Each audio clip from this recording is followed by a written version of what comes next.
Bizarre is intended for mature, open-minded audiences only. If you are easily offended, we suggest you turn this wacky shit straight off. One of the opening bands is this band I just got into this year from Portland called Witch Vomit.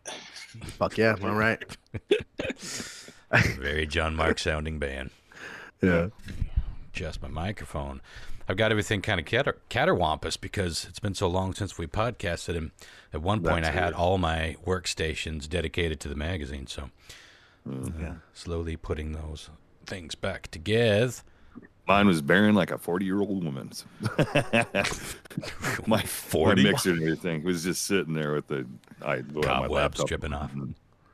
Yeah, cobwebs are growing, and had to dust it off. Well, we apologize for missing so many weeks back to back. We thought we'd had this dialed in to prevent that, but this has been an absurdly busy couple of months, so we'll get back on target best we can. And there's a lot to get caught up on, but I want to start with something this may be a little polarizing.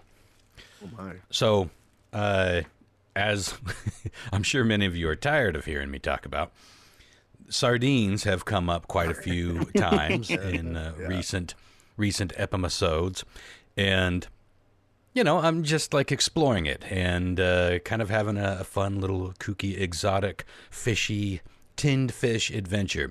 And somebody, now I have no way of knowing if this is a listener of the podcast. It could be a reader of the Comet magazine. Your mom. She doesn't consume any of it, thank God. But I've been writing about sardines in the Comet, but under a pseudonym. I have a pseudonym. I have one fake writer in the magazine just so I can do a couple stories without it just being Ron Evans on this page, Ron Evans on that page. Pretty common thing to do with an independent type project. And I don't always have space to do it, but one of the more recent ones was under that pseudonym. So I'm guessing, I mean, it's pretty easy to deduce that that's a pseudonym if you know me, but I still feel like this is probably a podcast listener. But either way, here is it came from Amazon, and this is the little gift for you tag. You're fishy, you're salty, and you're saucy. So these should suit you. These are supposed to be the best sardines in the world. In the world. Signed from the fishwife. Mm-hmm. Now, we've gotten some kooky things in the mail over, good Lord, it's, how many years have we been doing this? Almost 15. Actually, this might actually be the exact or thereabout exact 14-year anniversary, because we started in June of 2010. Does that mean we've been doing it for 13 years or 14 years? 14 years, right? I can't math. I get like confused. 14 and 15, yeah. The anniversary thing. Yeah, 14. If we It's count like the 2010, age, yeah. We could have raised a child to the age of being able to drive. I think about that. Oh, wow. Yeah. I didn't think of that. So anyway, This is our baby, y'all. Yeah. It's about to get its learner's perm. It's just that's about how slowly it's matured. But so these sardines are nuri, I believe is how you pronounce it, N-U-R-I. These are in tomato sauce, and they're from Portugal. I haven't had any sardines from Portugal, and it doesn't say what kind of fish or where they were caught, so I have to assume that they're caught off the shores of Portugal. Portugal, by the way, as I've learned in my journeys, is the world's largest consumer of sardines. So it makes sense that the world's best would come from there. Now, I'm going to do an on-the-air tasting here. Now, don't worry. I'm not going to make this the world's grossest ASMR. Once I get the can open here, I'll back off the microphone to get a taste going. Okay. Oh, well, they're big. That's what she said. Okay, the first note is almost like shrimp. It's very seafoody. Huh. And I'm kind of surprised that... Okay, so looking at the back, it's in tomato sauce, but it's also in olive oil, and it looks to be about a 50-50 mix, which I think I'm going to enjoy. Oh, I was curious if these would have heads. I was wondering if this was going to be my first head experience. No heads, so we'll have to save that for another. Giving you shitting your pants in the closet. Okay. Well, I'm dipping into the sauce here. It does seem to be a little firm, like I tend to like them. So let me back off the mic here and give a little Starting to taste get hard. here. Oh god. Yeah. All right, quiet, everyone. Want to hear that? Nibble, nibble. Nibble, nibble with the dribble, dribble. Oh, Closer, Ron. Closer to the mic. okay. No, trust me, no one wants to hear me slurping down sardines into you a might be Sennheiser wrong. mic. Well, Your fish wife. almost nobody. Okay, let me get one more bite. I have things to say already. Yeah. Okay. We'll save the good stuff for Ron's. What was it? What's that site you go to where you get your own site? OnlyFans? Yeah, Ron's got an OnlyFans that you can sign There up. are to so listen to many the real answers shit. to that question, and Chris got it I right. was like, I think I know what he means, but We'll save it for our Patreon listeners bonus episode. yeah. There you go. Okay, I'm gonna get one more bite here. So there's really not a ton of sauce. It's saucy, but it's not like swimming in the sauce. And these are pretty big fish. So describe them. Do they have heads? Are they gutted? Are No they- heads. No, you never want them gutted. Well, They have little fin, like tail fins and shit. it's got the These, finnage. some of them do that I've had. These don't have fins, but they've got grotesque. all their skin, and they are very skinny. Gross. I'm gonna Fucking get one, gross. get one more. I think Yeah. how many bites I'm volunteering to take here tells you how I'm responding to it. It sounds. Yeah. Hey, best in the world, buddy.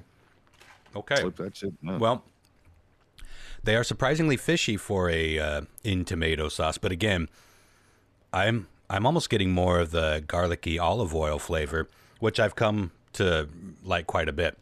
The tomato sauce sardines was the gateway drug for me because I thought, there's no way that's not going to cut down on the fishiness, and it does. And these aren't like over the top fishy, but they're fresh. They're really good. They taste like fresh fish that someone just caught. Like it tastes like a river. All right, 1 to 10. Well, I'm still young on my journey, but so far they're definitely the one to beat. So I will say, Oh wow. 8. And I'm only leaving. I mean, they're the best I've had, and they likely will be. It's like we talked about. It's like shit can only taste so good. You know what I'm saying? Try to get something that tastes better. The problem is, Ron, you're gonna get a taste for this. On air. It's gonna be You will. You like champagne you taste on a fucking fish stick budget. blowing all my money on tinned fish. Hey man, I just need one can, man. Just get me through the weekend, man. Come on, man. Now, here's the real question: one where the more kitties at? Where's Comet? Comet is taking a nap. I don't think I would share these with my cats because the tomato sauce would probably hurt their tum tums. Yeah, that makes sense. Yeah. Although I could probably pick out a few little pieces that they might like, but I think that might be a little much. But yeah, it's very fishy. They're one of the fishier ones I've had, but I'm not hating. It doesn't taste oceany to me. It tastes more rivery. It just tastes like fresh and crisp and clean, like swimming with the Rivery. fishes. Rivery. I'm in rivery right now. I like it. Delicious. Thank you so much. I did look them up on Amazon, and they're not crazy spendy, but they're definitely more than I've been spending. It's about $35 for a 4-pack. Oh my god. And one tin is basically a meal, so that's not cheap. Ooh. Oh yeah. But I mean, you're gonna eat one all at once. But I like it. I like it a lot, and I think oddly enough, the closest one I've had to tasting like this fish are the seasons, and those are probably about half the price and more readily available, at least here in Wenatchee. But all right, there you go, folks. Look, I'm not adverse to y'all sending me sardines or other tinned fish to try. I'm not going to get a taste for these in the way that I have a taste for Irish whiskey or fine cigars, but I do see this being sort of a gateway drug to other seafood, other fish, other things that I've been not loving, even thinking exist on the planet for the last 30 years. But you know, I try baked cod and baked salmon every now and again because I know your tastes change. My brother made some smoked salmon not that long ago. It was almost like salmon jerky. Oh my God, it was so fucking good. I could have eaten the whole fish with that. But you can make jerky out of anything. Some of the best ways is how we used to do ling cod when we go over to Westport and back. Is just to deep fry it, cut them in chunks, and then deep fry it, and it comes out delicious. It's really good. I'm gonna stop eating sardines. Got a show to do. I'm gonna send you a picture that's probably gonna make Christopher barf. Nice, sweet. But you did ask. Actually, you can't really see it too well, so that's fine. But anywho, I really appreciate the thought. Whoever sent that to me, and I hope you step forward and receive your accolades. Accolades. Accolades. No. Anyway, there's a little picture of what's happening on my podcast desk right now. It's a fishy fish. I went to the doctor today. That was fun. Yeah, good news. Bad news? No news? When is it ever good news? I told you guys about the thing in my back. I'm gonna have to have back surgery. Yeah. That's still a thing. They did a biopsy and it came back inconclusive. Yeah. And what he said it is about like a 2-inch piece, like, you know, so 2-inch. Some sort of mass. Yeah. Of calcium that's in between my two muscles in my shoulder, in my back. Mm-hmm. So it's not. Do they think it could be like a bone spur or something? I don't know. They think it's, as of now, they think it's calcium calcified, but it might not be. It might be a surprise. But as it is now, that's what they think it is. And they won't know until they cut me open. But they're going to do extract of that lipnoid in my lung that is calcified over. Mm-hmm. They're going to do that next Friday and then find out if I have tuberculosis or not, if it was like remnantly stuck inside that lipnoid. Yeah, we'll keep us posted on that. Jesus. I've looked up plenty of stuff on tuberculosis. I'm really not worried that I got it from you, even though you cough a lot and we were in a very long car ride together. Well, here's the fun up thing. In a hotel I have emphysema.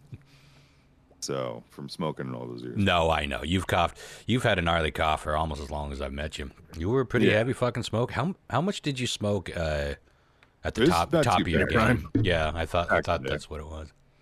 But I drank too, so you know, I mean, especially on a weekend, sometimes I'd smoke like freaking 3 packs in a night. Man, you remember you get drinking, you get talking. It's like you don't ever want that cigarette to go out, so you just keep reaching and yeah, that's where back when we used to have like cigarette machines in the bar, you just walk over and buy another fucking pack, and I remember that. Good Lord, and then smoke in the bar. So you're basically smoking you used 10 to be able more to smoke cigarettes. not that I know, but I mean, you could smoke on a plane. Yeah, they used to have ashtrays in them. I'm so you glad can smoke in a that- McDonald's. Yeah. McDonald's. Yeah, I really want a couple of those old McDonald's ashtrays. It reminds me of my grandma. But I'm so glad that by the time I was flying, that shit was gone, because I smoked. Like, I remember I was a smoker the first time I got on a plane. I think I might have just quit smoking, but I would not have done well in a fucking plane full of cigarette smoke. It just seems crazy to think about. What the funny thing is that if you've noticed, as a smoker, being in those bars back in the day when it was just nothing but a cloud of fucking smoke, and you're still smoking, but you still woke up with a hangover, like a real bad hangover usually. Mm-hmm. It's typically because of that smoke. Nowadays, when you can't smoke in the bars, or if you don't smoke anymore, you don't get the hangover like you used to get. Yeah, and you don't walk That's home. what I noticed anyway. Come home smelling like a fucking rotten chimney. I had to throw away all my clothes when I quit smoking. Yeah, you can't take it. Once you walk away from it, you can't take it. And you're like, God, I smelled like that for 20 fucking years. Right. Like, why didn't anyone tell me? I guess people probably did. I just didn't give a shit. But Did I tell you guys that I kind of broke down and kind of gave up with dealing with all the pain crap and joined the pain management in town? yeah. You mentioned that, How's but that going? I didn't hear how that. Yeah, how's it going? It's going okay. I mean, they just kind of subscribed me with like painkillers and muscle relaxers. Yeah. Kind of so dialysis and, after being out of dialysis isn't so bad, Mm-hmm. Be able to sleep at night, it's kind of nice. Yeah. Well, I'm But glad you're doing it's that. slow going, kind of like microdosing, basically, painkillers and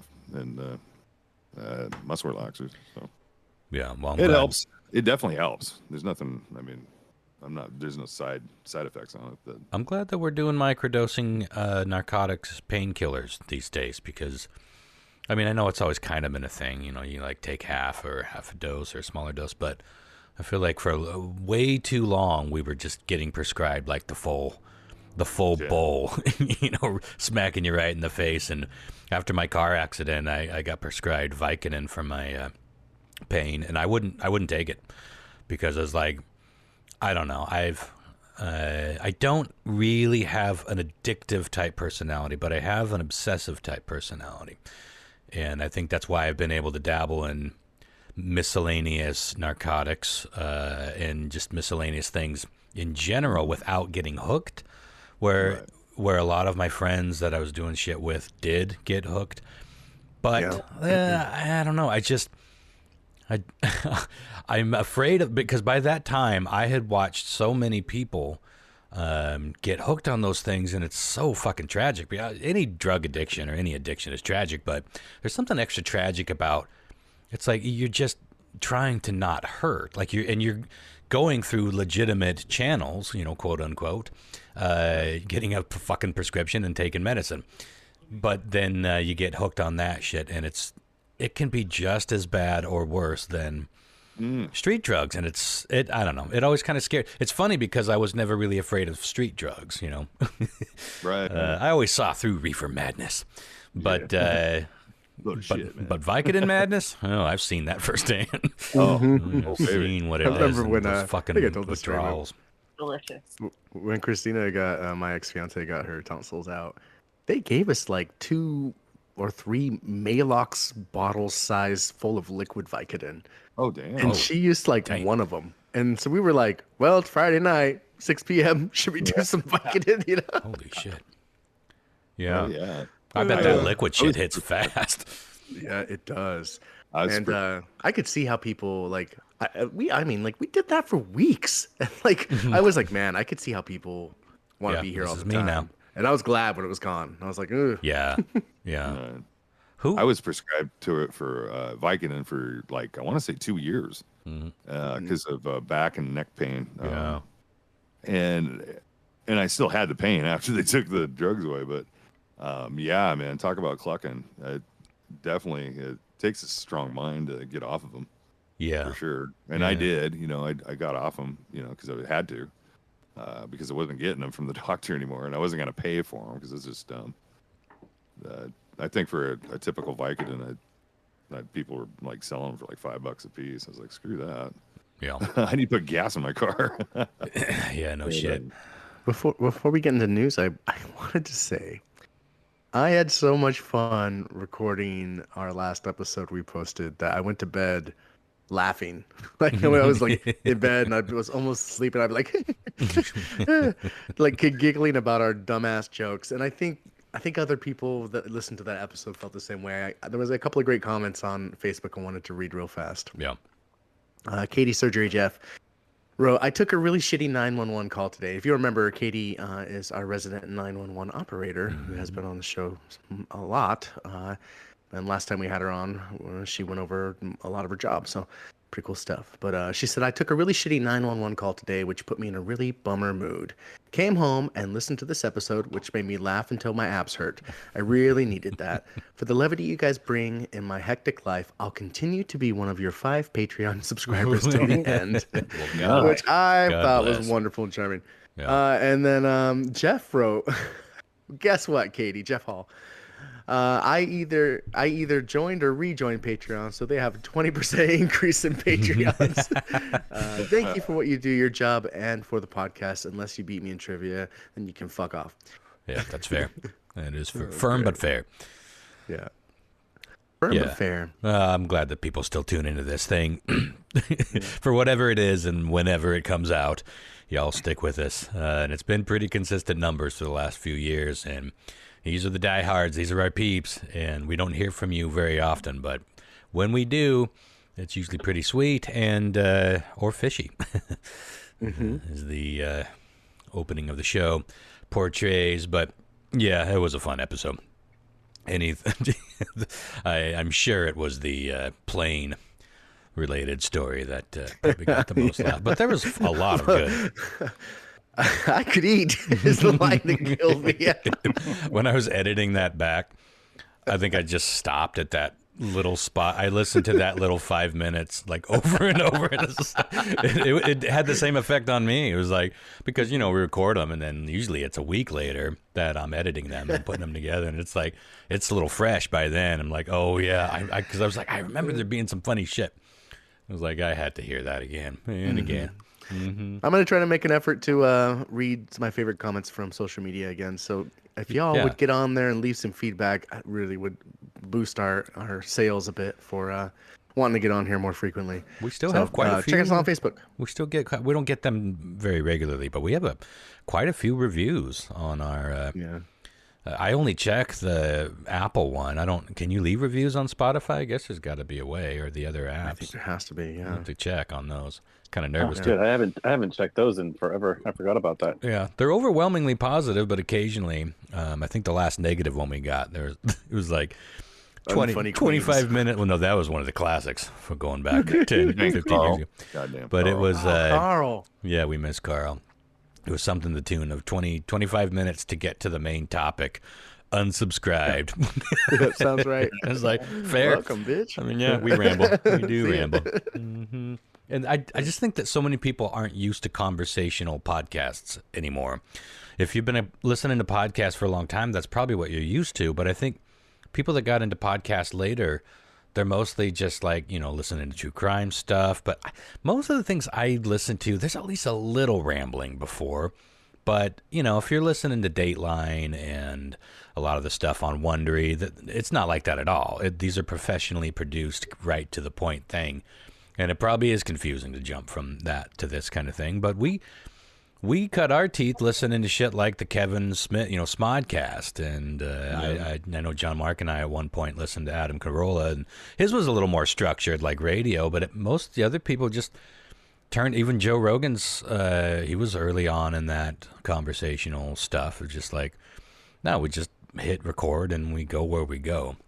But I guess people do get confused when you do have that's kind of why I stopped doing soup de jour. It's like, if we get to one, great. But otherwise, it's just going to be, I try to list everything that we cover in the description. It doesn't let people down as much.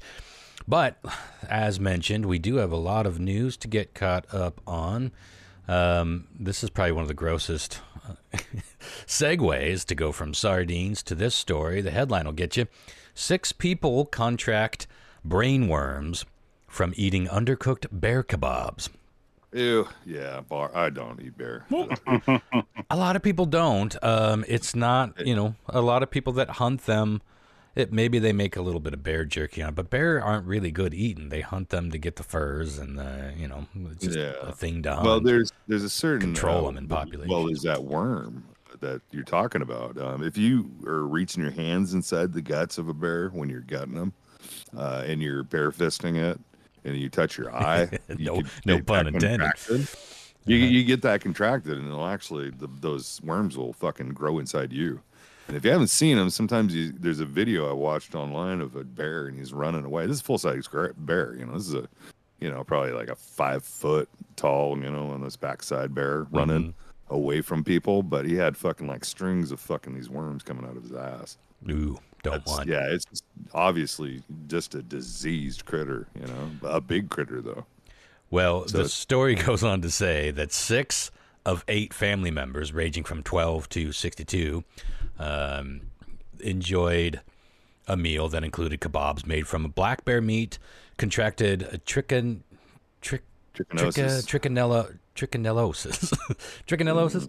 aka brain worms, according to a report from the Center of Disease Control and Prevention. 2 of the sick family members only ate vegetables that were cooked with the meat. Foodborne disease, which is rarely reported in the U.S. but generally comes from eating wild game, came to light when one of the family members, 29, went to a Minnesota hospital in July with the fever, July 22, with the fever, severe muscle aches, swelling around the eyes, and other abnormalities discovered in blood tests. He reported that he spent time with family members from Arizona, Minnesota, and South Dakota in the latter state that summer, and he had been hospitalized over a 17-day period. While together, the family indulged in meat from a black bear that one of them had hunted in northern Saskatchewan, Canada, the previous May. The hunter believed the meat was safe after being stored in a household freezer for 45 days before it was consumed.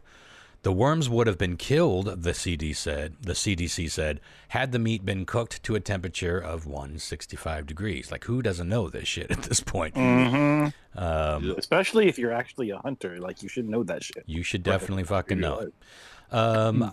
Yeah, these are brain worms. These are worms in your brain. Now, they didn't go into too much about the treatment, but yeah, a 2 to 3 week period of treatments, and I'm sure all sorts of medications, anti-parasitic medications to get them out of your brain, and who knows what long-term shit that causes. Can I get a Pink Floyd reference from you? Oh, and the worms ate into his brain.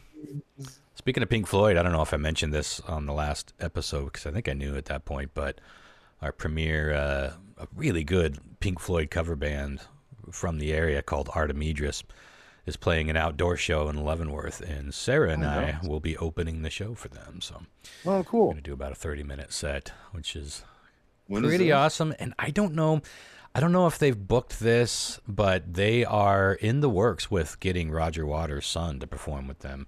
They had, Durga McBroom, who was one of the backup singers for Pink Floyd for like 20 years. If you have the Delicate Sound of Thunder video or what was the other live one, Pulse, she's part of that, and she, one of the soloists on Great Gig in the Sky, of course. She played with them in Wenatchee a few times, and I got to hang out with her. Fucking wild shit. Anywho, moving on. This is an interesting story out of PC Mag. A man sues Apple after wife discovers his cheating via messages synced on iMac. Story goes on Apple. to say, if you're cheating on your wife with prostitutes and she finds out, it's probably best to apologize and see if there's a way to save your marriage. Or you could sue Apple. A man in England is taking door number 2. It goes on to say, according to the Times, the man who didn't want to disclose his real name or hometown for privacy reasons, I can't imagine, is suing Apple for £5 million because his wife found out about his philandering via the family iMac. As the story goes, the man was soliciting sex workers over iMessages. He then deleted the text from his iPhone to hide his tracks. But as anyone knows with multiple Apple devices, it's possible to sync messages across your phone, iPad, and Mac if they're all signed in with the same Apple ID. The man's messages didn't disappear from the iMac, and his wife found them. She filed for divorce. It's a sad story, but it's like, come on, dude. Who doesn't know this? Because you have to. It does. As far as I know, this has to be set up. I don't think this automatically happens because I've tried to make it happen one time and it took me a few steps. But she filed for divorce, which ultimately cost the man more than £5 million. What? Yeah, apparently, I guess. I don't know if they're people of some means, but now he's wanting Apple to pick up the tab. I mean, they must have money. But his lawsuit claims that iMessage doesn't make it clear that deleting a message on the iPhone doesn't delete message everywhere else. I feel like it actually does. I feel like sometimes I feel like most of the apps at this point they do say something like if you go to delete it, it'll be like this still could be seen in other locations. You get like a little pop-up. Facebook definitely does that. Could be wrong, though. He argues that for his wife, it was a very brutal way of finding out. Yeah, no lie. My thoughts are, if I had been able to talk to her rationally and she had not had such a brutal realization of it, I might still be married. In other words, had I deleted them and not gotten caught, I'd still be married. And he's not wrong. The man wants to establish a class action lawsuit for other men who don't know how to work their phones and lack introspection. Apple didn't immediately respond to a request for comment. I can't imagine this going too far, but it says for now, he and anyone else who may not want to share their messages with the entire household should either not sync their texts across devices or make sure iCloud for Messages is turned on, which will delete messages across all devices, which I didn't know that. Activate it in via settings, your name, iCloud, show all messages in iCloud use on this iPhone. And then go on cheater. Cheating on your Wi-Fi. Yeah, I guess so. And still married. No, I don't think that lawsuit's going to possibly go anywhere, but we might see, who knows, we may see clearer instructions in the settings moving forward, just to head that off at the pass. That's crazy. I mean, it seems to me like, I mean, obviously the dollar is like way lesser than the euro. So like 5 or whatever it is, 5 5 million pounds got to be what, like 7 million, something like that, maybe. So much money. Yeah, there's no way that can happen if they're not rich anyway. Already well off, yeah. That's not a normal settlement. To pay it. Yeah. Here's from another one from Time Magazine. Korean poop balloons. Story says, don't look up. South Korean authorities warned residents along the border with North Korea that an air raid, quote unquote, was underway. But it wasn't rockets that were incoming. Rather, floating overhead were more than 150 balloons carrying trash and what's believed to be feces. Yeah. An emergency disaster text alert was sent across cities on Tuesday night, according to South Korean newspaper Hankorea. Probably butchered that. According to residents, to refrain from outdoor activities and report any strange objects to military bases when identified. Along with the message in English, air raid preliminary warning. It's like such a scary thing for poop balloons, but pretty gnarly that shit was raining down on them. The incursion comes days after North Korea warned it would retaliate against government leaflets sent over by activists in South Korea earlier this month. South Korean news agency Yonhap reported that South Korea's military detected the balloons flying and falling in various locations across the country from Tuesday evening to Wednesday morning, going as far south, well, I'm not going to pronounce all these.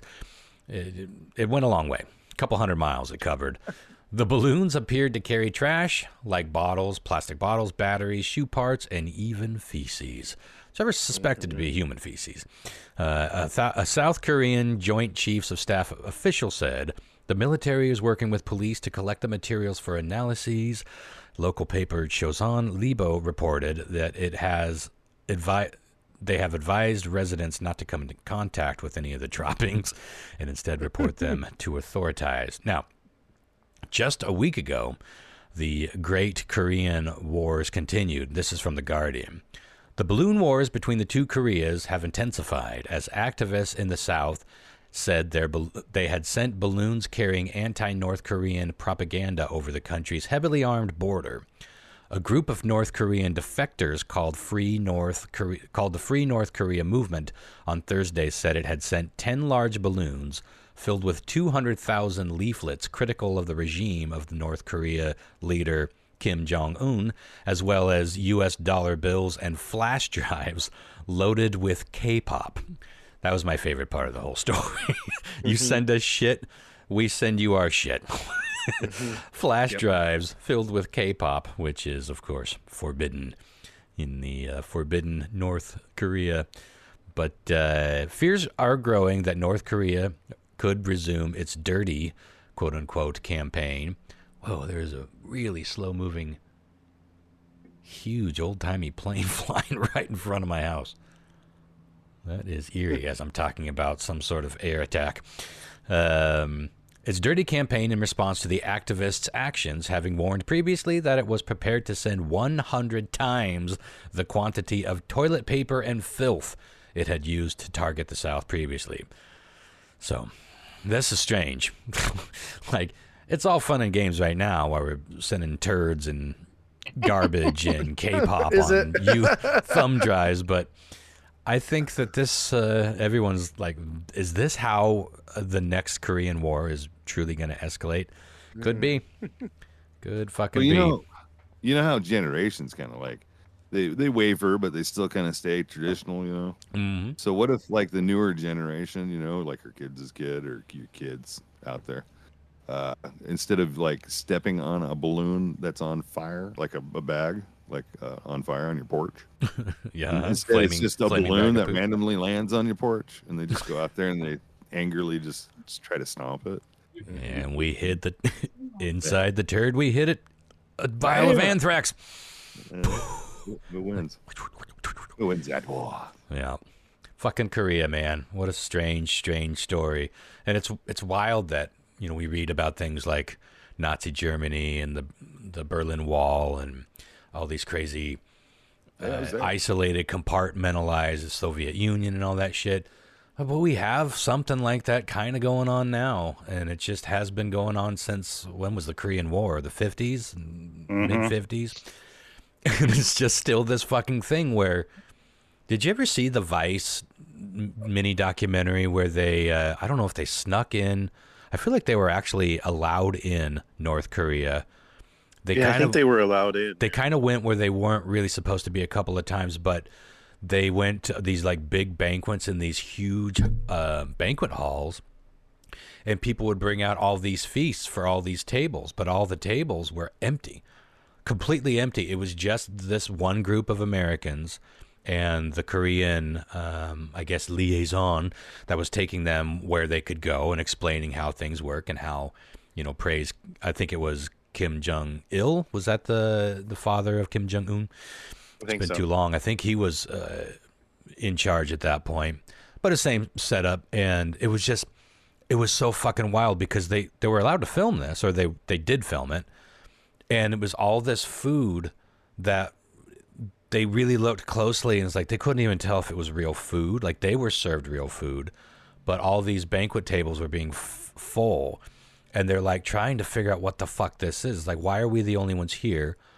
And why are all these other tables being put served and no one? And then at the end of their meal, everyone just came up and took away all the uneaten food from the tables. And they found one person who was like talking to them kind of on the DL, and was like, you know, this is part of convincing everybody that we're so happy here, we're so rich, and we live with such abundance that we can just throw away these massive meals and we don't even care.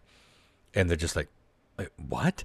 And it gets crazier and crazier. And then they go to like the demilitarized zone, and you can like stand in one country and look across that and occasionally see loved ones. But they said that if you're an American and you're in Korea, the entire country knows where the Americans are, and you're being tracked 100%. And they're just like, nothing was normal.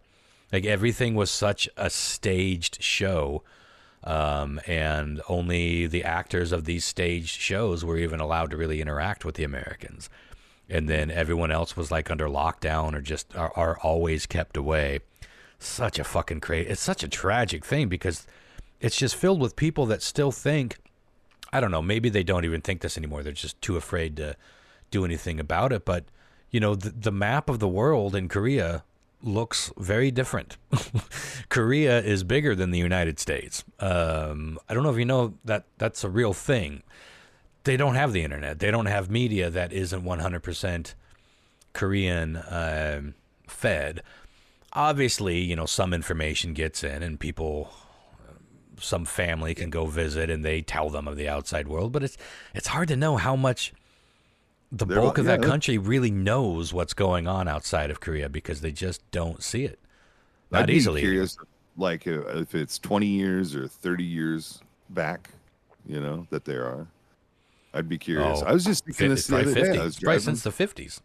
Well, I was driving to my doctor's appointment, and I just, you know, put it in my phone and put it in my car. Showed me a map.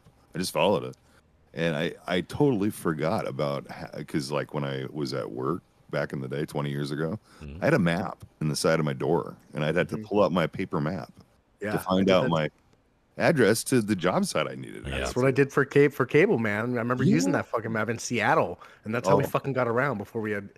Isn't it crazy? World. It is crazy. Or you call up a place and you're like, hey, how do I get there? And they're like, where are you coming from? And you say, I'm coming from I-5 North. And like, okay, well, you take this exit, then you take at Yeah, we used to pull into gas stations and expect that from here. The fucking attendant at the gas station, we expected them to know. They often did. That's how we did it. Or you picked up a map and you had to pull over and get your bearings, and then like, wait, was that it? It seems like the fucking Stone Age, but this was just like a couple decades ago. Yeah, it's not that many people that probably know how to do that right now. You know what I mean? Don't know how to use a map. I bet you're right. Tonight, I tried to fucking explain to my son what a Game Boy was and the significance of the game Tetris. And he looked at me like I was fucking crazy. Yeah. Yeah. But you could only play it during the daylight. He's like, what? Why? There was 5 shapes. Sounds like fucking shooting marbles. Yeah. I'd like to see an experiment on you doing an Etch-a-Sketch, trying to get them to see. Well, they're still a popular toy. I think Etch-a-Sketch still intoxicates people. Or is that the right word? It bewitches them. It's magic I don't understand. I'd actually like to see like one of those modern Marvel type shows breaking down how those things are created. I mean, I get it, but it's made episode. Yeah, you could look on YouTube. I guarantee there's one. That was such a huge toy. They were ubiquitous. They were so ubiquitous that you didn't even really think about it. It was like, well, yeah, every house has it. It was just, you didn't look over and say, oh, an Etch-a-Sketch. You just saw it and you're like, okay, I'll just sit here and do this for 10 minutes. Like, where's my staircase, Mom? They're great. They should have them in every waiting room across America. Pick up an Etch-a-Sketch and that's another funny try thing. To draw. Like, do you remember those bubble toys you used to get? Like, if you went to a restaurant, the kids would get like little tiny water toys with little rings in them. You'd squirt the button. Remember those? I don't remember those. 80s. Yeah. It's we didn't eat out. We were poor. Yeah, well, the country and house. Like other place, Denny's probably had them. Well, good old former mayor, New York Mayor Rudy Giuliani keeps on giving. More weirdness from him. Used to be they used to call him America's mayor, and now he's basically just a professional cupper of Donald Trump's balls. America's laughingstock. Just fucking weird. He just keeps, he being caught on camera trying to fuck Borat's daughter, or that weird video of his head bleeding like black liquid. I think most people think it was just cheap hair dye under the sweat and lights of, but he. He's being arraigned, right? Like, he's in court right now. He faces 9 felony charges for his alleged involvement in an attempt to overturn Donald Trump's electoral defeat in Arizona. But during his remote appearance in the Phoenix courtroom via Zoom, the more I think about it, I can't pronounce it. It's Giuliani, right? Giuliani. From New York. Yeah. He revealed that he did not have a lawyer representing him, but that he should at a later date. Asked by the judge whether he'd need a court-appointed attorney, Giuliani responded, "No, I think I'm capable of handling myself," which is great irony because right after that, he seemed to leave his Zoom mic on when he went to take a piss. He was supposed to be on hold during it. Again, this is his arraignment hearing, and his mic appeared to pick up some water sounds that many people are hypothesizing are him in the bathroom. Now, this will be hard to hear because it's a recording of a recording, and I'm doing it with my phone. But give a listen. You'll get the exchange here. Oops.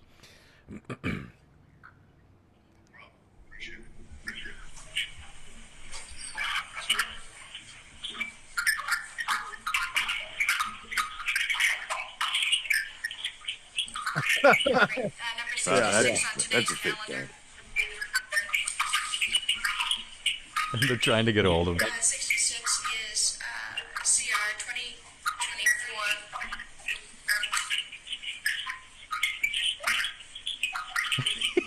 That's like R2D2. I'm not He needs to get his prostate checked, you know? He's an old I was dude. gonna say it sounds like an old man peeing. Yep. 006. But listen, Let's see.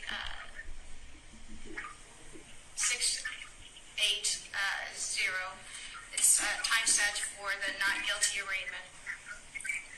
Would you please state your name Rudolph Giuliani, and your date of birth? May 28, 1944. oh, we were talking over the part where he's like, "Is that me? You talking to me?" and then the trickle kind of slows a little bit. But yeah, no, 100%. That is a look. As a middle-aged man, I can tell you that peeing looks different than it did when I was 20. You never thought about peeing, and now occasionally, I'll still be in like 22-year-old pee mode. Where I'll be like, well, I must be done by now, and then I'll flush the toilet and I'll go to pull up my pants and I'm like, oh no, we're just at a slow finish. It ain't like old Giuliani, but the prostate only grows more and more. You know, no man is escapes it. It's just a question of how big it will get. But yeah, that is definitely where I suppose many of us are headed. But I don't know, a lot of people are shooting it down, and a lot of these clips, they've been confirmed that it was taken from the original source, but for some reason, a lot of the clips have been taken down. I just don't understand why people are just getting so fucking that way about shit. It's just like, not knowing, not remembering. Well, yeah. I mean, it's all just it's almost feels like it's make believe. You know what I mean? Biden in general, half the stuff he does is like it's can't be real. You know, I'm so you can't carry a conversation. I'm so not looking know? forward to the fucking well, then you see November. Trump. I mean, Seeing these Trump two might not guys. ever see the daylight. You know, he might be in prison for the rest of his life. He's Yeah, 70 fucking we'll one. see. It's so funny though. It's like in years he's gonna. You know, I mean, he's not young. I know that's the thing. Is 78, like Trump is the spring chicken. Right? That young go-getter. Right? I Peeing don't know. like Giuliani. It's so fucking weird. And Giuliani, he's the New York fucking old mayor. Yeah, and he had Giuliani's that only a year and a half shit. older than Trump. The shit that he got in trouble for in the 90s would have put him in prison probably for the rest of his life if he was acquitted for it. You know Well- what I mean? That's why I don't understand all these nitpicking little shits that some shit doesn't matter, you know? I just I want better people. Right? I think we all do. I think even, I know Trump has basically this cult sort of following. It's not the bulk of, I don't think it's the bulk of the conservatives. It may be it's a good chunk of the GOP, but, they're split. And it's not just these felonies. It is how they know what kind of human being he is. He can't hide that. No. What's no. interesting I mean, is to see the church slowly starting to turn on him because of this Bible thing. He put the Constitution in the Bible. Now, he didn't Sold make for like it part $8. of the Bible, but it's in the Bible. It doesn't belong there. And, pastors are losing their shit, some of them. I'm sure some are thrilled, but some of them have spoken out. Very conservative Bible Belt pastors. And I was watching a handful of clips. I don't know if it was on Jon Stewart or it was something rounding them up. And it was good to hear because it's like they're basically calling them out on fucking blasphemy. It's like Christianity is not an American ideology. The Constitution of the United States of America going into the Bible is the literal definition of Christian nationalism. And a lot of Christians don't want Christian nationalism. So it'll be interesting, but it's going to be fucking annoying. Jesus Christ. If Biden is even alive, well, if either of these guys are alive, Trump can at least still kind of talk. Although, did you see there was a clip, his teleprompter went down. Did you guys see that clip? Not that long, and he started talking about sharks. And he's like, and then you got, it is fucking, I was like, it literally sounds like dude's having a stroke. Yeah, sharks and electric boats. Sharks and Sharks in the you water? can see people it's so great to see the clip. I don't want to look it up and play it. You can find it. But the people standing behind him, they always have his constituents behind him, like going, hell yeah, yeah, get her done, and clapping and stuff. They're like nodding their head. Yeah, that's true. That was fucking crazy, saying the craziest shit. Is like, and then, you know, sharks, they'll come right up to a boat, but you better believe that then they swim away. And it's shit like that. And then there's like dudes in the back going, yeah, that's right. It reminds me of South Park episode. It is. We are living South Park. Maybe. Yeah. Mm-hmm. South Park and fucking Anyway. Idiocracy. Idiocracy, yeah. Oh boy, and where's it going to go from here with AI and just the? And that's a scary thing too. And I've been telling you guys for a long time, I don't get on social media, and mainly now for sure I won't be because of the AI crap. You can't believe anything you see. Yeah, it could be all fake. Well, what's crazy is you can still tell a lot of the AI immediately, but so many people are falling for it. Like, I just saw a clearly AI thing of a bald eagle nursing or feeding its little baby bald eagles, and the baby bald eagles look like little tiny bald eagles. People are quick to point out, it's like they don't. Like any, a baby bald eagle doesn't look like a bald eagle any more than a baby chicken looks like a chicken. They're chicks and they grow up to look like completely different animals. Yeah. But some dipshit decided to make this AI art, and it was getting so many shares by these quote unquote patriots. Like, now this is beautiful. God bless America. And it's just like, yeah, and you can't even tell those responses. Like, I want to believe that a lot of those responses are trolls, but I know that they're not. Right. I know that the people are believing this, and it's like, if they're already believing that shit and fact checking this, we are in trouble. Oh, it's gonna be interesting. I have a question about that stuff. So, I see a lot of people sharing things on social media that are obviously AI pictures. And to the extent that I wonder, do you like this picture? Are you sharing it just because you like the idea of it, and you know that it's not real? Yeah. Or are you sharing it because you're under the assumption that it's an actual thing that exists and you think that's cool? Mm-hmm. I noticed that.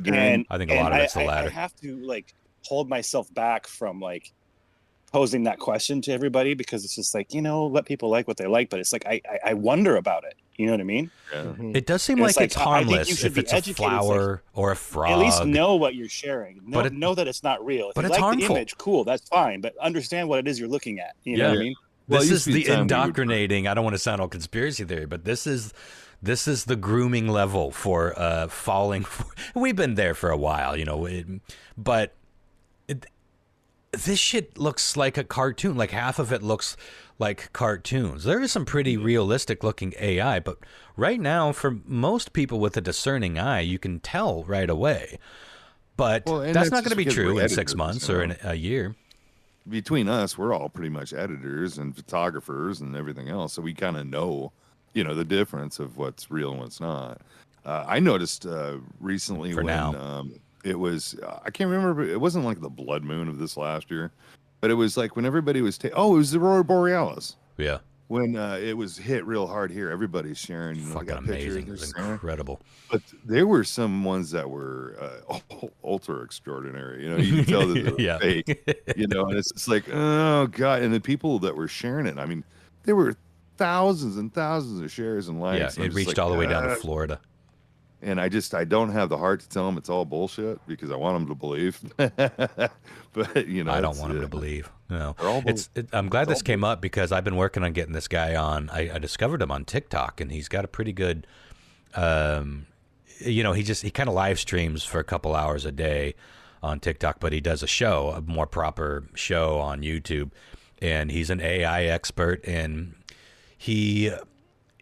I don't know. I haven't really. I hope to talk to him and just start at ground zero with his past concerning AI, because I don't know what his background is, but he is so entrenched in what's going on in AI. But what I love about him is that the very first time I heard him talking, he was like, "Now look, this shit is fucking terrifying," and he's like, "And yes, it's potentially chaotic," and so his thing is look, it's fucking here. And, you can either hide your head in the sand or just don't use it. That's totally fine. But it's here, and it's growing at a frightening pace. So let's figure out, if not how to utilize it for ourselves, let's figure out how to understand it and how it works. And he's got a filthy mouth just like us. He'll fit right in. But I just love that he admits and acknowledges that, yeah, this is all kind of fucked up, but let's figure it out. You admitted to it not too long ago that you've actually used it for the writing articles and stuff like that. No, I've never used it for writing articles. I used it to write that poem. You remember the poem for? Yeah. Just to. No, I used it at work to help me write email content for the casino. Yeah, why not? There's no glory in coming up with a good. Look, it's fucking good. Like I had straight up write a. We sent an email out to a wrong list, and people got this offer that they shouldn't have got, and I had to like craft a whoopsie daisy email, like, you may have received a communication from us with this kind of offer, and I Christopher's clearly wrote so I clearly wrote out what I needed, and it gave me a great fucking beginning. I was like, oh my god, this is awesome. Well, look, I have used it. I haven't used it in practice, but I got the idea of doing. I've been trying to catalog a bunch of old articles for the magazine. And I would love, a nice, concise outline of each one of these stories. And it just occurred to me, it's like, I bet that's something AI would kill. So I just wrote, I did, like, write me a 3,000-word essay on, I don't know what I said, some bullshit. And it spits it out in seconds. And then I'm like, make me a 5-page, in-depth, 4 to 5 bullet points each deep of this story. Spit it out in like 10 seconds. I'm like, okay, that's something that I will use in the future. And that's what I was kind of getting at. You would use it as a tool. I think most of it would use it as a tool. Adobe right now is making it with Photoshop that is act as a tool. Yeah, I don't find it to be very useful yet, but that's something I use almost daily now. But it's content where because let me give you an example of a great way. Like this is saving me tons of time on my job. Like, because we've been to Adobe Max every year, and they've shown us we get the sneak peek on where it's going, and we're always like, I don't know about that. Yeah. Like, so for instance, when I do a concert for the casino, I do all the images for the web and for Ticketmaster, and Ticketmaster's a little bitch, and they require like a certain amount of space around all the people in the image. Mm-hmm. So it'll work on all devices, so it'll scale basically. Yeah, right. And oftentimes we get photos of like band and they're everything's cropped in. Mm-hmm. I can literally just drag the border out on all sides, and it just be a black canvas, and hit a button, and it generates that area for me. Yeah. And I can upload those photos, and it's flawless. I mean, like, it gives you like 3 options, and sometimes it's a little wonky, but I've found it mostly wonky, but I haven't played with it that much. I've tried it. Because if I don't have to cut all that shit, I remember I used to. Mm-hmm. That's why I bought a Wacom tablet 20 years ago, was to have the little pen to cut all that shit out. And those tools got better over the years, but the filling in the background and then blending it, especially things with like hair and fur and leaves, that is tedious. And even now, there's a lot of cleanup to do if you really want to do it proper. But yeah, for that kind of shit. I do look at that as more utilitarian things, but my problem is, it's not really my problem. The reality is, it's great that you're able to do that as someone who is in a design and marketing position. But what's going to happen as this gets better and better is your boss or whoever works above you is going to figure out how to do that, and then suddenly they don't need Christopher F. Hart, and they don't need a design team, and that's already happened here locally with a lot of places, and suddenly those jobs dry up. And this is all stuff that I really want to talk to that guy about, because some people have different opinions on it, and there's a lot of interesting things coming up with the copywriting thing. Like, we all know that there's nothing, AI is creating nothing original, but the interesting thing, like right now, as far as the law books are concerned, you cannot copyright something that AI wrote. But it looks like, I think they might have or they're working on making it so that you can copyright your prompts. So you can't copyright the final product, but you can copyright the prompts that made that final product happen. There's a new job that was just invented called prompt architects. If you don't believe me, look it up. And eventually the AI will be able to prompt itself. Yeah, there's so much, it's a rabbit hole, and it'll be a fun show, and something totally different. And I know that he'll be a great guest, and he'll, technology like I said, is one fit of those right in. things. I saw it coming when cell phones were doing just as good as a fucking $3,000 camera. Yeah. You know, as a photographer, I noticed that it was all coming to an end because, you know, you could, with your phone, your cell phone, your iPhone, 10, you could get just as good as pictures. You know, it's just like, I'm surprised we haven't seen like an Apple sponsored or an Apple produced full on cinematic released movie shot 100% with an iPhone. I think they have done it. It's just Edited. not I know like a movies have happened, theater. but like, Yeah. I mean, like a full. You don't even necessarily. You could do they a Marvel usually type pack movie now if you really knew what you're doing. But even just like a good cinematic movie, just like a typical drama or a comedy, 100% shot, cut, and finalized in your phone. I think that'd be a pretty big deal. You definitely can do it. I mean, no one. But what's funny is that the better we got, the better our cameras and our phones became, the stupider the content. It's like like people stopped making movies. Now they're just making 30-second reels and like these stupid like mini things or vlogs. I'm a big vlog fan. I like that shit. I've been following. I just discovered a series of travel vlogs on YouTube. It's called the Grim Life Collective, and it's just this dude and his cute gothy girlfriend, and they go all over the world to these spooky places. They were just at Aleister Crowley's old place that Jimmy Page bought, and they went to the castle, Dracula's abandoned castle, and they climbed into this cave, and they just go explore, and it's super fucking cool. They got a drone, they got a good quality camera, and they're likable people.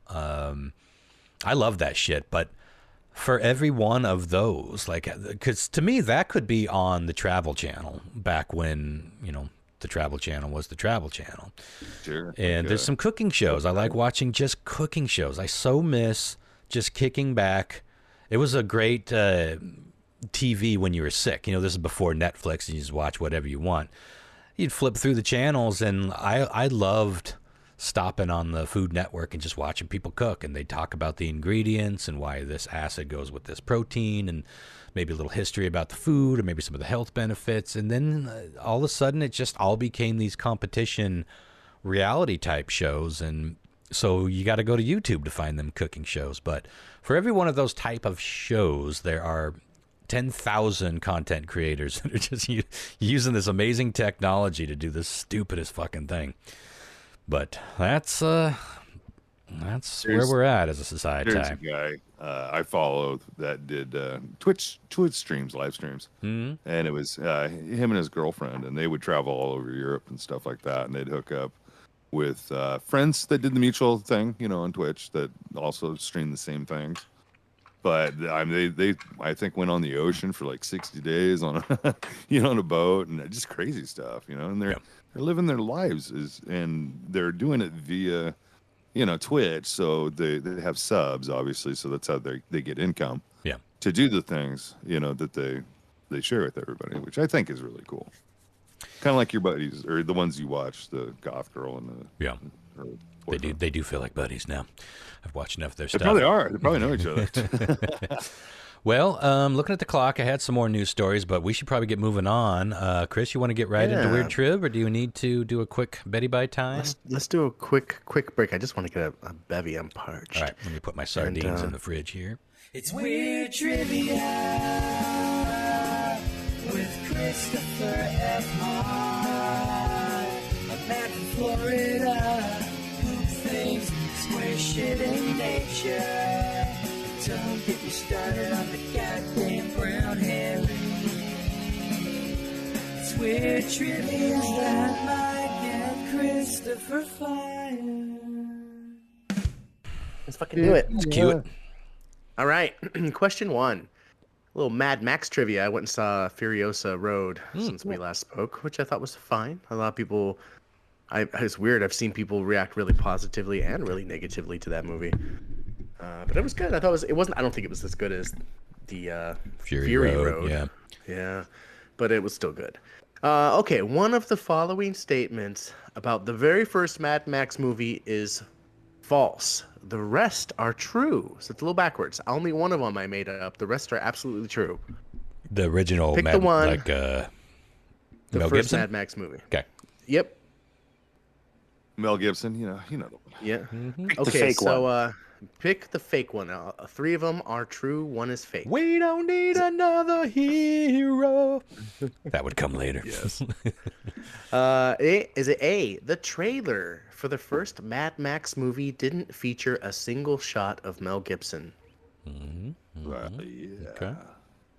Is it B? All of the speaking lines in the movie were eventually overdubbed with American accents. No.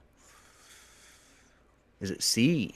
Many of the extras in the movie were paid with cases of beer. Foster's? Foster's? It's Australian for beer. Remember when that was shrimp from the Bobby? Remember when that was an exotic fancy beer? We're spoiled with beer now, man, but it was thirsty times back in the 80s and 90s. Or is it D? The original script for the movie was titled Max's Bad Day. But we're looking now. One of these You're is looking for right, the or one one of these I is made wrong. up, and Okay. and the other 3 are true. Okay. Well, The one that's made up. pretty sure. I'm pretty strong on the dubs. Like I do think it was dubbed because those accents. Mel Gibson's accent mellowed with a lot of coaching over the years, but that first movie was just this gritty little indie Australian flick, exploitation film that made good. So I do believe in that. The first, remind me, A. The trailer for the movie didn't feature a single shot of Gibson. I would believe that too because I don't think he was a star. And then I think I'm feeling everything paid in beer and Max's Bad Day. Max's Bad Day. I can't imagine it being called something that sounds so Home Alone or Maybe it's a working title. Adventures in Babysitting as Max's Bad Day. But like falling down. But who knows? Who knows? Yeah, working title and not foreseeing where it would all go. Maybe they did have that sort of crazy attitude. That first movie is unlike any of the other movies. Road Warrior really became the first, what a lot of people consider the first Mad Max. But wasn't it with who was in that? Not Grace Jones, but it was Tina Turner. Tina Turner was in Beyond Thunderdome. Yeah. That's what she's the one who's. We don't need another hero. That's the third one. Ghost did a pretty good cover of that. I feel like the Road Warrior is like to the Mad Max movies to what like Killers was to Iron Maiden albums, right? It's like yeah. It was the first one released in the States, so that was the first one a lot of people here heard. So that's that's the one. And I think the same thing happened with Mad Max, with the Road Warrior was the first one that people really were exposed to. So it's like in their mind, like, oh, that's the one. Yeah. Right. Same with Dragon Force's first CD. Most people don't even know about it. Okay, well, I guess I've hogged enough time. I think I'm gonna go with you made up Max's Bad Day, but we'll see. I'll be okay if I'm wrong there, because that's a story in and of itself. I'm hoping. John Mark. I don't remember the trailer at all, but I can totally see how it could not have Mel Gibson in it whatsoever. Yeah, we wouldn't have seen it. So I'm gonna go with D. I think that's probably the one. Yeah, I kind of agree with Ron about the whole situation about him not being a star yet, and so he was just kind of like fresh to the scene. Yeah, he was. And where he might not be in the trailer because trailer's first cut. I don't know if it's his first movie, but it's got to be one. All like car chase shit and crashes and stuff, explosions and almost like a Friday night at the racetrack. It's a fun movie, but it's jarring if you're used to the other ones, yeah. Yeah. So I'm going with that one. Oh, you're going with that one being the fake one? No, that the trailer. That not seeing him in the trailer. So you think he was in the trailer? Was not. Right. Okay, We're so- trying to pick the one that he made up. So you're calling that one real. So you got to pick the one that he. 3 of these are right. One of them backwards on you. pulled out of his ass. Yeah, the one that you made up. That's wrong. Okay, I got you. So No, That's why I'm going with. yeah. Okay. All right. Wait, which one did you go with, John Mark? He went Went with with D. Max's Bad Day. Okay. So Yeah, we're both I Mad think Max. Bad day. I'm going bad day too. Yeah. It's a good pick. Family Game on Bad It's a Day. good pick because then nobody loses. All right, question 2. Max's Bad Elephants. Day. Max's Bad Day. Uh-huh. A working title. Elephants. Let's fucking talk about elephants for a minute. Okay. One of the following statements about elephants is true, and the rest I made up. So it's back to a regular. You're looking for one that's true here. Is it A, elephants will often be born without a tail? Frequently. Is it B, elephants drink through their trunks? Uh-huh. Is it C, elephants cannot jump? Wait. Or is it D, elephants will give each other unique names the way humans do? Hey, Fred. How's your day going? Wow. Again, real quick here. One of these is true, and the rest I made up. Elephants will often be born without a tail. Elephants drink through their trunks. Elephants cannot jump, or elephants give each other unique names. Well, it's interesting What's because true? I think we could all picture an elephant's trunk in water and coming up, but now that I'm picturing it, I think it comes up and splashes about. So maybe that's to cool down. Like they definitely can suck water up the trunk and blow it out, but is that to cool down or is that how they drink? That's a good damn question. It's a long way to that mouth. If they have to bend down and then put their trunk up, Well, what was it's the like a what hand, was like a that sock answer? puppet. What was that word for that answer? Like word for word. That they drink from the Elephants trunk? drink through their trunks. Well, technically, you'd call that drinking from the trunk. If they filled it with water and sprayed it in their mouth and drank it, they drink with the That's trunk. not Well, drinking no, through the that's trunk. sucking it up like a straw and then spitting it out. That doesn't mean it can go down the hatch. Maybe they know how to pull it in just enough to spray it upon themselves for a cool down, but that's in the chamber. Tails,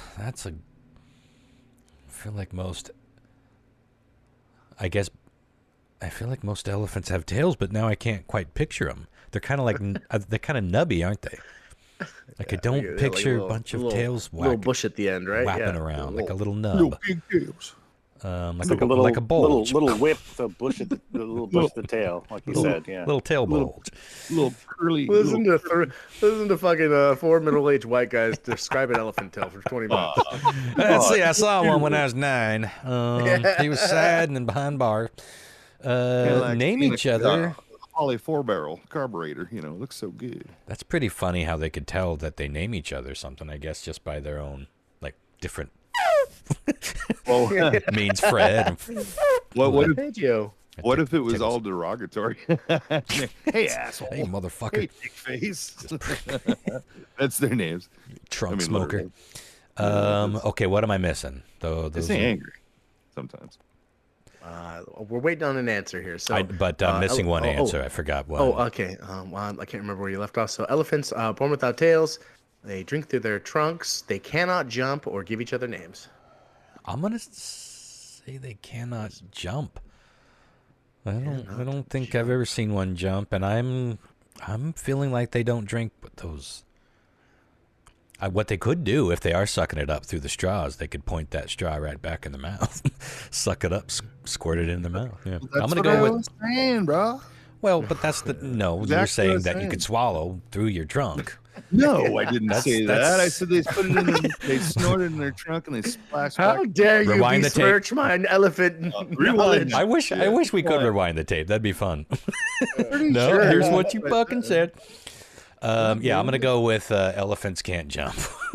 Not my favorite Spike Lee joint, but No, Oh, fuck me. I got that. John Mike. Yeah. Dogs can't look up. is that a thing? Any Shaun of the Dead fans out there? Anybody? Dogs can't look up. It's a Shaun of the Dead thing. I know Shaun of the Dead, but not that well, I guess. I've only seen it like 3 or 4 Dogs times. can't look up. It's a whole thing. Anyways, I feel like... So I honestly can't remember ever seeing an elephant do anything that I would consider to be jumping. Yeah.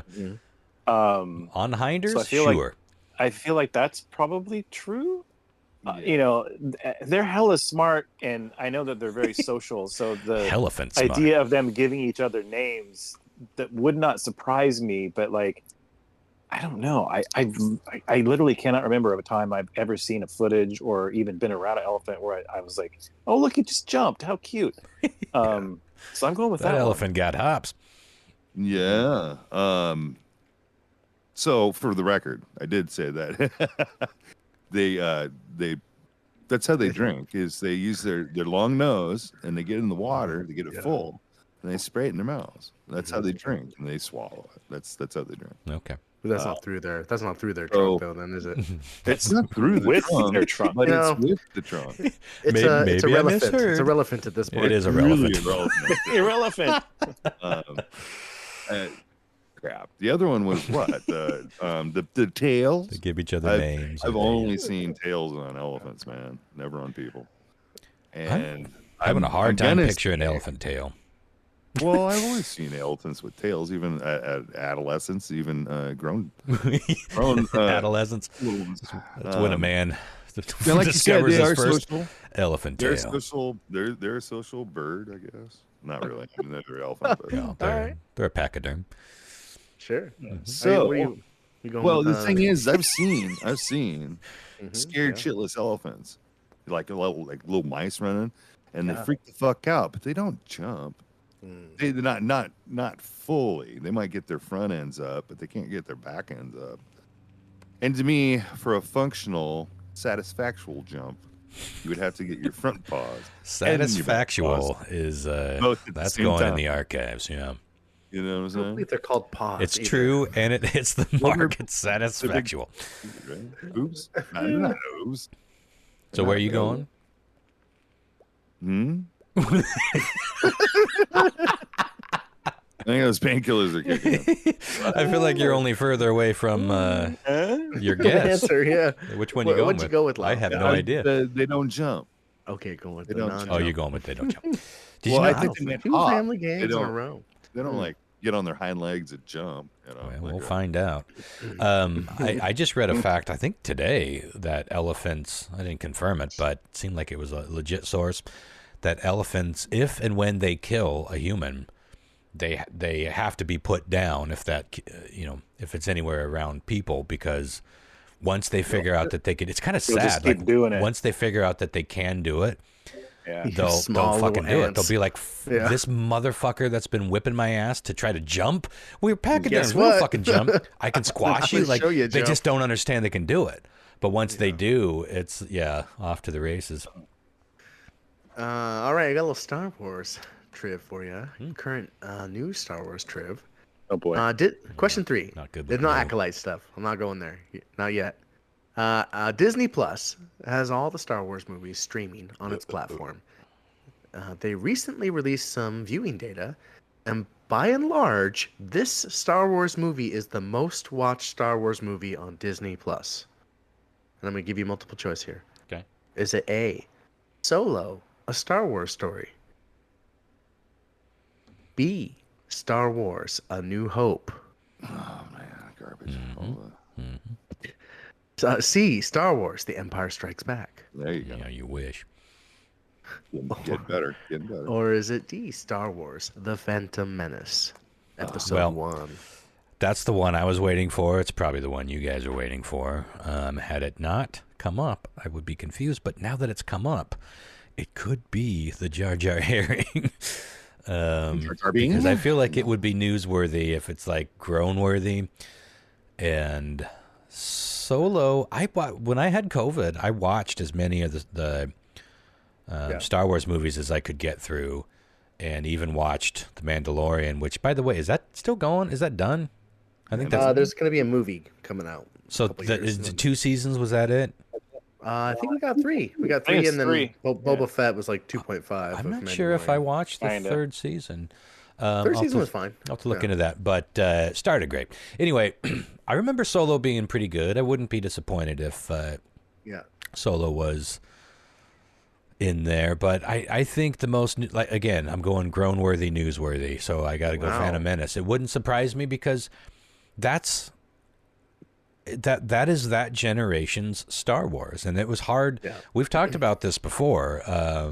You know, I've gotten over the knee-jerk reaction when I hear people say, because it's always younger people, younger than us, that say that their favorite movies were that trilogy, the first 3, if you will. Hurts my heart to this day, but I've accepted it because I understand what it is, and they grew up in that technology concerning filmmaking. So when you go back and you watch the original Star Wars, they probably were like, what the fuck is this piece of shit? It probably looked like, you know, the Wizard of Oz to them. Like, is this for real? Is this really part of this whole story?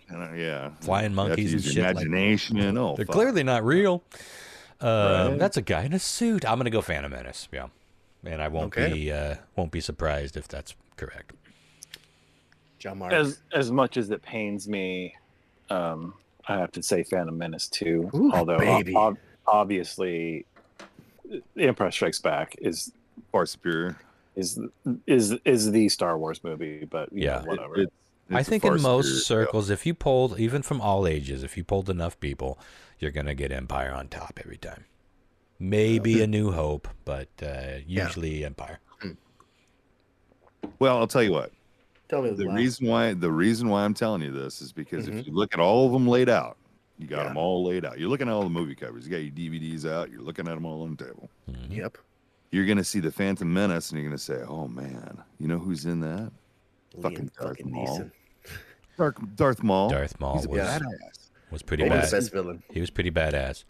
Pretty cool special effects in that one. Maybe the best lightsaber battle in all of Star Wars. Maybe we should watch that one. It was hard to watch Yoda lightsaber battle. No, that wasn't that one. That was the third one. Was that in the third one? The second one. That was the second one.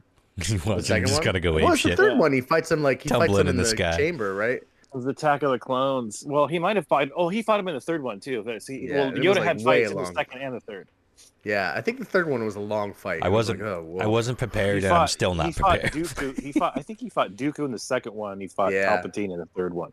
Yeah. Okay. Anyway, I'm gonna go with the Phantom Menace. All right. Wow, you guys have all gone with the same. Is this all tied up? Okay. Well, it's gonna be no matter what. Yeah. We'll see. You got me right.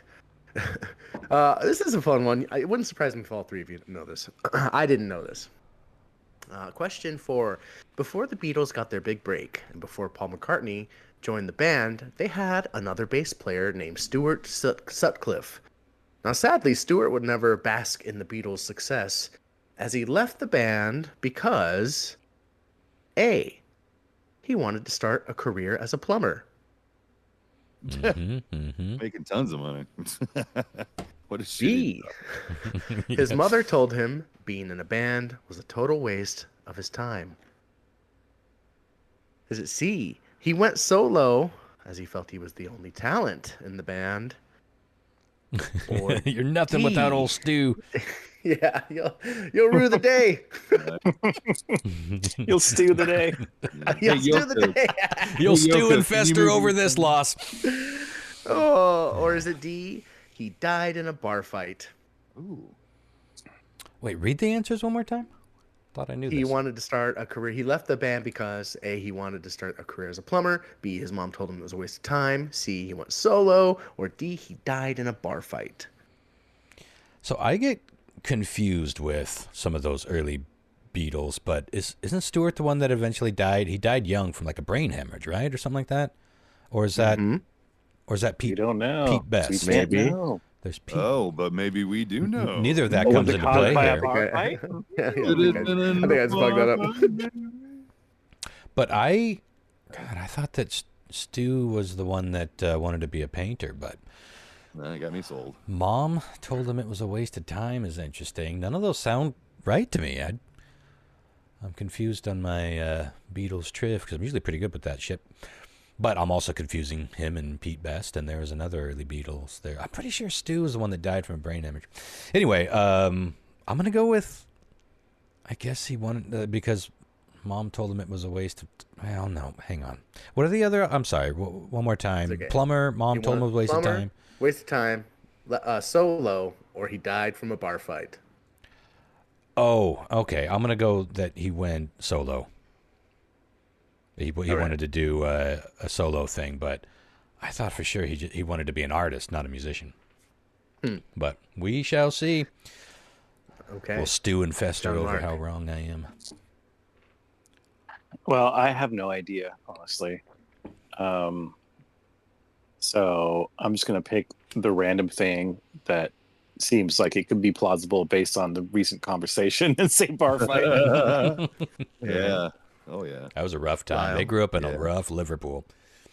Well, I was going to say, fucking, you thought America was bad in the 70s and 80s. Jesus. They fight people with hammers and shit. Hammers and knives. I'm going to say he died in a bar fight. All right. Okay, let's go over the answers here and see how you guys did. Question 1, Mad Max. Mad Max definitely had a trailer where Mel Gibson wasn't shown a single fucking time in it because you're absolutely right. He was an unknown. Mad Max definitely had all the lines overdubbed with American accents because they were worried that the Australian accents were too thick. They were. If you go back and watch the original. Mad Max, many of the extras in the movie were paid with slabs of beer, which is what they call cases of beer over there. So Max's lots bad of the biker day. gangs. Yeah, I've heard that.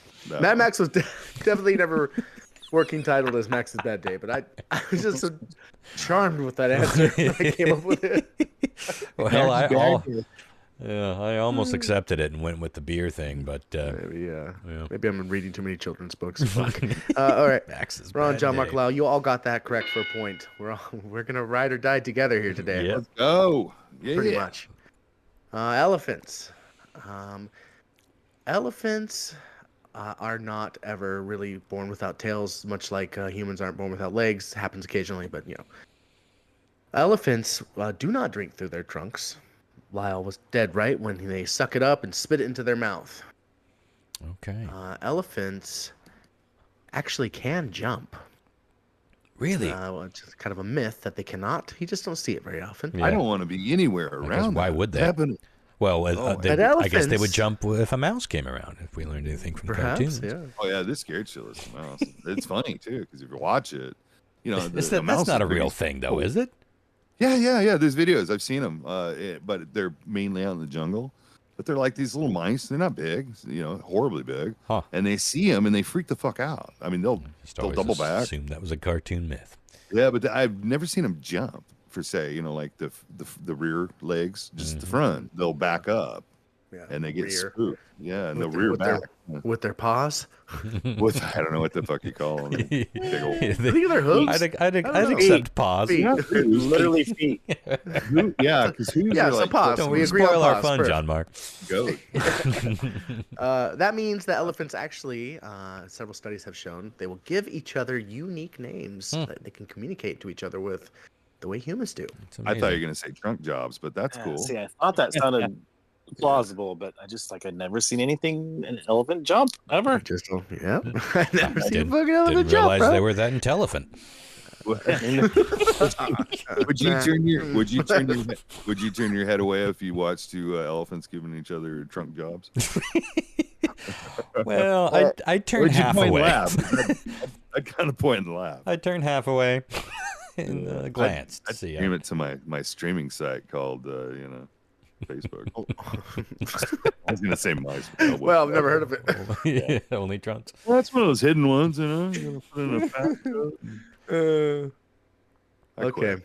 quit. Don't quit, buddy. We're almost there. All right. Disney Plus has all the Star Wars movies streaming on its platform.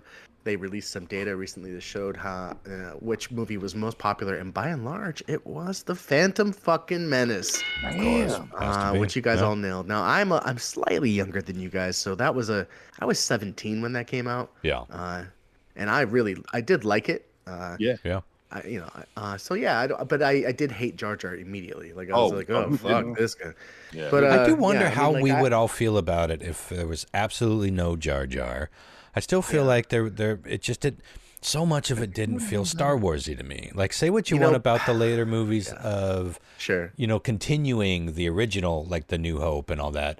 The world. Yeah. Those weren't great movies, but they felt more Star Warsy. I think they've done such a good job fleshing those original movies out with extra content like Obi-Wan Kenobi and Clone Wars and all the stuff that Dave Filoni's now drawing for the new Star Wars stuff, that this almost feels, and I mean, it's going to sound like blasphemy because I love the old movies, but this, like Phantom Menace in that era, it now feels more like Star Wars to me than the old movies do, because there's so much. Nope. That's fair. That's fair. Like, to each their own. But like, when I think of Star Wars now, there's been so much content that my mind goes to some of the more immediate stuff. Do you think Sure. though? I mean, if there was a way to actually revamp them and redo them, to modern technology, like, I don't know. I wish they would. Like, it would be cool. Well, they have in a lot of ways. I mean, they've cleaned those films up. They've fucked with them to the point where fans don't like it. The fucking, what is it called when you can see the black lines around the ships? The flipping is weird. The mad, whatever, like, clean that shit up. Make that all CG. Fuck it. Well, they've done a pretty good job. What I don't like is the going back and manipulating things. Like, now that we have these new versions of the characters, didn't they go back and put Anakin, what's his kiss? Didn't they go back and replace the original actor? Are they going to do that with fucking Alec Guinness with the new Obi-Wan, which is what's his name? I don't think. I'm pretty sure they replaced the Emperor in Empire Strikes Back too. Yeah, I think you're right. I don't know. I mean, it's like, how far could it be? Why am I spacing on the new Ewan McGregor? Are they going to go back and make him sort of meld his face with Alec Guinness, who's an amazing Oscar-winning actor? I think that the guy that played Vader, you see him for like a minute. I'm not knocking his performance. You see him. I know. But I didn't recognize his ass when he appeared as a ghost. Yeah. Right? Like, I didn't, because you're seeing him with like hair or shit. Like, he looks like a normal human. I'm like, I've never seen this guy before. But Alec Guinness, is it Guinness or McGinnis? It's Guinness, right? Guinness, yeah. Yeah. Guinness. Like I said, Guinness. He's a legend. Like, he's legendary for that role. So I don't think they can do that. But I understand why you would say that. We've learned that not everything is sacred in this fucking, and it's not. And least of all the fucking George Lucas, who I know is no longer, piloting any of these things, but he set the fucking tone. So we have our memories. He went back and added digital shit to those original movies that we didn't need. He made fucking Greedo shoot first. He fucked with so many things that were just not necessary. And then these later movies, I know, what is it, Christian? Who was the later Anakin? Haynes? No. Hayden. Haydenson. Christian Haydenson. Chris Hayden? Right? I don't know why I got Christian in my head. Maybe it is Christian, isn't it? Is it Christian Hayden? Christian Hayden? Haydenson? Hayden? Anyway, we know who we're talking about. So they did go back and put him like the glowing. Did they? I haven't seen. I'd be curious to actually see that when Luke pulls off Vader's helmet, and so it looks like him now behind. That would be harmonica. Fucking amazing if they did that. That would be a trip. I thought that's what we were talking about. I would approve of that. I don't know. That's the kind of thing they could do with AI nowadays, right? Yeah. Oh, that would be cool to see. I don't know. I do think I said this before though. I'd love it if I can go to Disney Plus and open up Star Wars: A New Hope and pick whichever edit has ever existed that I'd like to watch. Wouldn't that be cool? Sure. Yeah. Like here's the fucking fourth edit he did where he took this out. That's my jam. I want to see that one or whatever. It'd be cool. Well, we talked about years ago how on archive.org, I assume it's still up there, the very first theatrical release is up there, and it's crazy to watch because it is all faded and jumpy and bad matting, but it's fucking Star Wars. It's a Star Wars that I remember, and it looks correct, even though it looks kind of bad. Check that out if you can still. I'm sure it's still up there. Yeah. Me and Ron both got that and downloaded it years ago. and we're talking about It that. made me giddy watching that. Honestly, Yeah. it's like this is because that was like right when I discovered that it was right in the midst of nowhere near where we were going here, but the prequels were all wrapped up, and you were starting to get hints of what was to come, and you had like the cartoons and the other spin-off stuff was happening, but more importantly, what everyone was talking about was George Lucas going back and fucking with the old shit. That was really at the height of those discussions, and so seeing that was, it makes you feel good. Highly recommend. Okay. Let's see. Everyone got that right, so we're all tied at 2 points apiece, I believe. Question 4, before the Beatles got the big break and before Paul McCartney joined the band, they had a bass player named Stuart.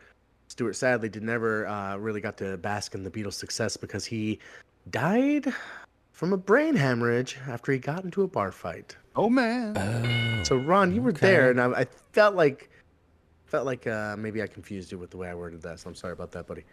Well, yeah, I'm pretty sure he left before he died, though. I think he did leave. I think he quit the band. Oh, to be a painter. I mean, maybe I didn't read enough into the story. Maybe I could. But he died from a bar fight injury he sustained while he was in the Beatles, as I read it. Yeah, I don't remember the bar fight honestly, so I guess I'm remembering it wrong. But interesting. Yeah, Okay. old Stu. Did you ever see the movie The Backbeat? No, It's pretty good. It's we about got the a early little days of Kazi the here. Beatles. You and John Mark. Yep. Oh man! All let me that see work, here. and I didn't even get to do the tiebreaker. I feel like I'm half court and I got a basketball. I'm trying to make that netter. You know, but you know what's gonna It's happen. gonna is pour I'm me fucking- another scotch. Yeah, it's just gonna fucking rim it, but that's fine. Okay. All right, I got a good one here. It's gonna rim it. Just gonna Go hit the ahead. rim, bounce back. Go ahead and open up a text just to me, guys. I'm gonna do it too. This is though. number based. We're going to be talking about a percentage between 1 and 100. What percentage of adults sleep with a stuffed animal or other sentimental object? You can participate, Ronster, if you would like. Yeah, I will. Do some of these take batteries? Just perhaps, maybe they do. Say They have the a little question one more smiley time. face on their cylinder, battery-powered Okay. cylinder things. I have Lyle's. I have, oh my gosh, John Mark. Can you say it one more? I know I'm not really playing, but I'm. What percentage of adults sleep with a stuffed animal or other sentimental object? Okay. Well, here's my non-counting guess.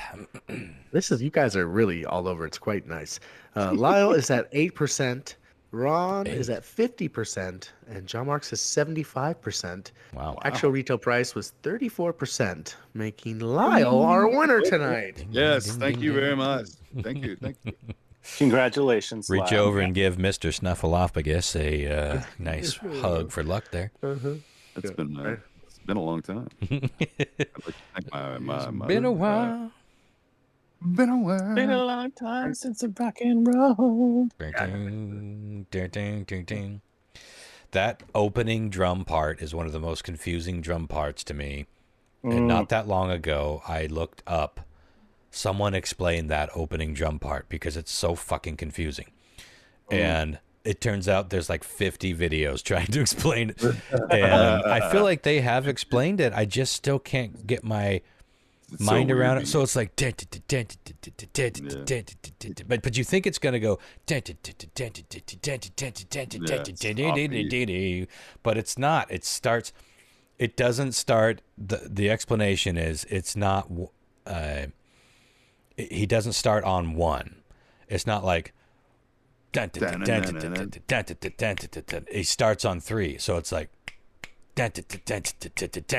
once that was explained, it's like, okay, I got a little further down, but I still can't quite come into it at the right time. It's so fucking crazy. Yeah, my favorite song to play there is Cashmere. It's, when you play it right, you got the right tuning and everything, because it's drop D and some other stuff. But when you got that down and you got it down, oh, it sounds so fucking good. Yeah. Once every 3 or 4 years, I pull out all my Zeppelin records and I have to go through them in order, and I love it. Then I'll get burnt out on it. Okay, I'm gonna play the opening. for anyone that's a little confused on what I'm saying. Now, you try to guess where the song comes in. It'll be wrong. On third beat.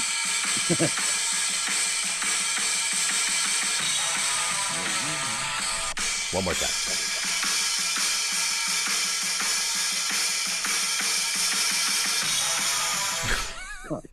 It just confuses me.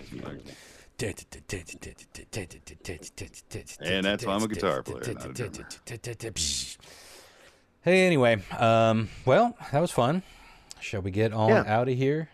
Call her a night. Let's. At least half the night.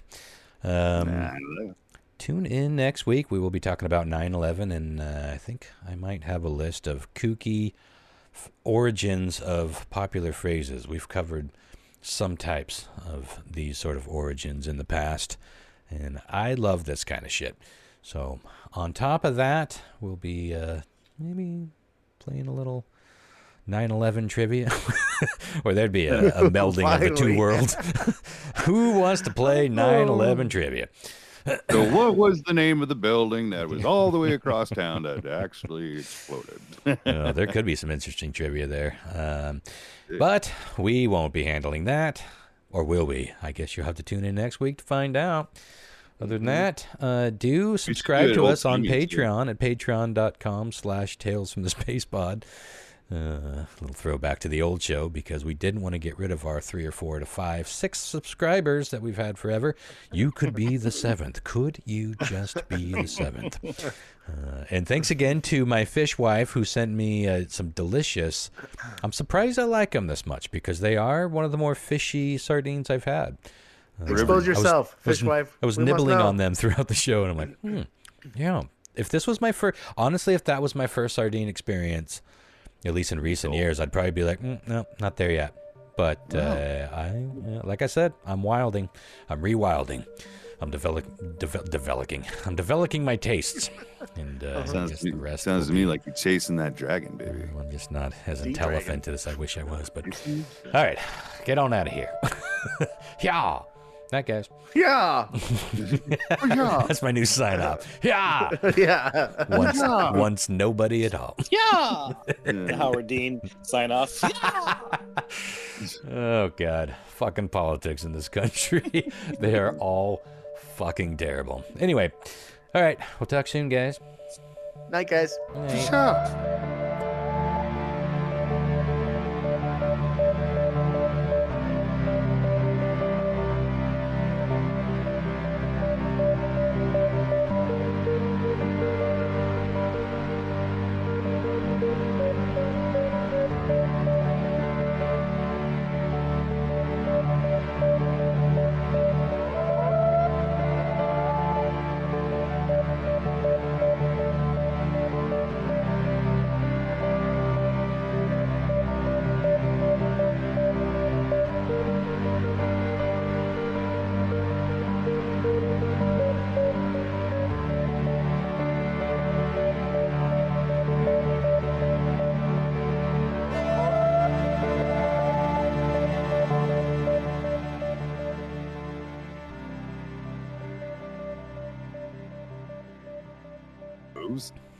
So where are you going?